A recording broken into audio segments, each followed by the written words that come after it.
Hello friends, welcome back to my YouTube channel magic of cooking. तो friends, आज के एसेছি নতুন একটি রেসিপির সাথে। আর আজকের রেসিপি হচ্ছে ফুলকপির ডাটার চচ্চড়ি। তো এখানে আমি নিয়ে নিয়েছি ফুলকপি ডাটাগুলো। তো ফুল থেকে ডাটাগুলো আমি ছাড়িয়ে নিয়েছি। দেখুন, তো ডাটাগুলোকে ভালো করে ধুয়ে নেব আর ধুয়ে কেটে নেব। আর বাকি যা যা সবজি নিয়েছি সেগুলো হচ্ছে এখানে ফুলকপি, বিনস, শিম, তারপরে নিয়েছি গাজর, বেগুন আর একটা শালগম। তো সবগুলো সবজি আমি ভালো করে ধুয়ে নিয়েছি। তো সবজিগুলোকে কেটে নেব। তো এই সবজি দিয়ে আজকে ফুলকপি ডাটার চচ্চড়িটা করব। আর নিয়েছি এখানে আলু। তো আলুটাকে এরকম লম্বা লম্বা করে কেটে ভালো করে ধুয়ে নিয়েছি। আর ফুলকপিটাকেও দেখুন এরকম ছোটো ছোটো টুকরো করে কেটে ভালো করে ধুয়ে আমি নুন জলে ভিজিয়ে রেখেছিলাম।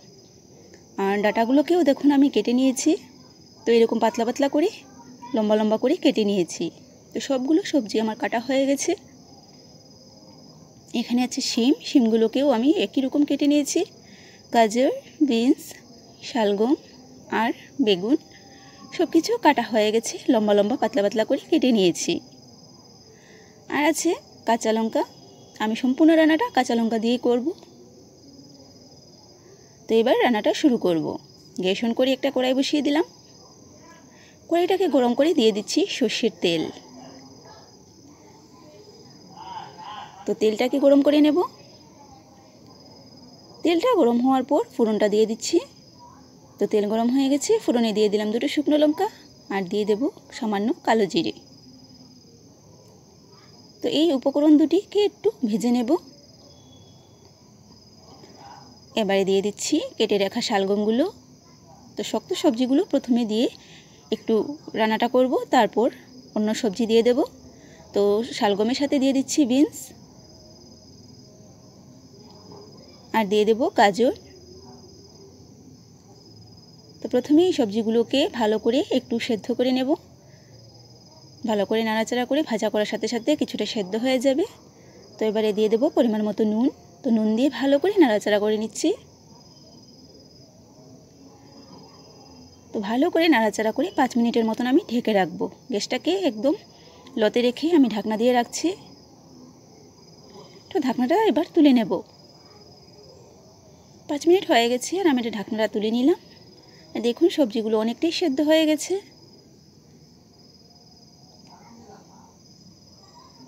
এবারে দিয়ে দেবো কেটে রাখা ফুলকপির ডাঁটাগুলো। ফুলকপির ডাঁটা আর ফুলকপিটাকে আমি নুন জলে ভিজিয়ে রেখেছিলাম। তো আলাদাভাবে আমি ভাপাইনি, আপনারা চাইলে কিন্তু ভাপিয়েও নিতে পারেন। আর দিয়ে দেবো সাথে আলু।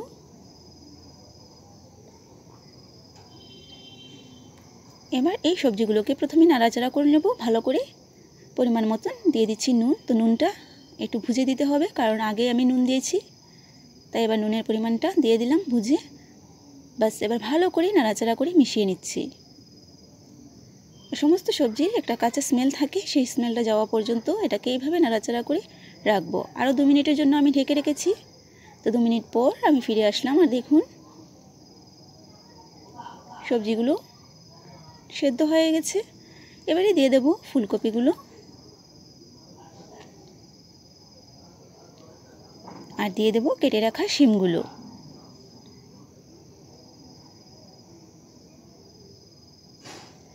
তো ভালো করে নাড়াচাড়া করে নেব।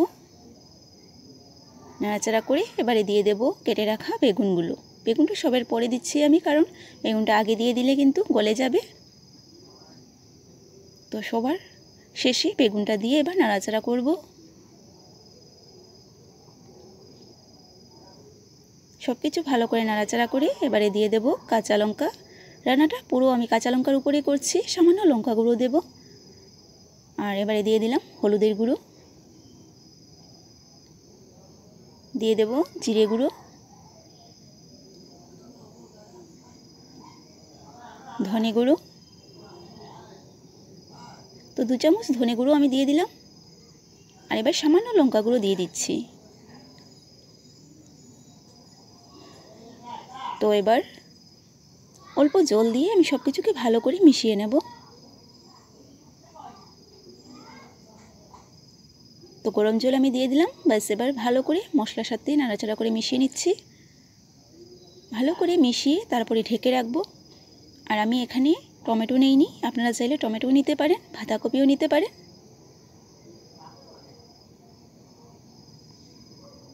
তো ভালো করে মিশিয়ে আমি 5 মিনিটের মতো ঢেকে রান্না করব। তো এবারে আমি গ্যাসের আঁচটাকে লো টু মিডিয়াম আঁচে রেখেছি। বাস এবার ঢাকনা দিয়ে ঢেকে রাখবো। তো দেখুন 5 মিনিট পর ফিরে আসলাম আর আমার আজকের এই ফুলকপি ডাঁটার চচ্চড়িটা তৈরি হয়ে গেছে।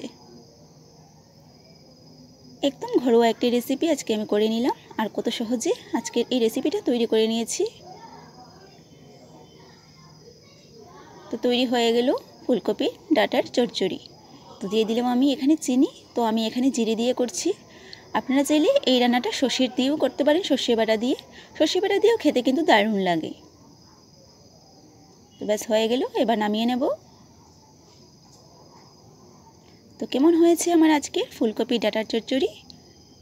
রেসিপিটা ভালো লাগলে লাইক করবেন, শেয়ার করবেন আর সাবস্ক্রাইব করে পাশে বেল আইকনটিতে ক্লিক করে দেবেন, যাতে আমার চ্যানেলে আপলোড করা ভিডিওগুলো সবার আগে আপনাদের কাছে পৌঁছে যেতে পারে।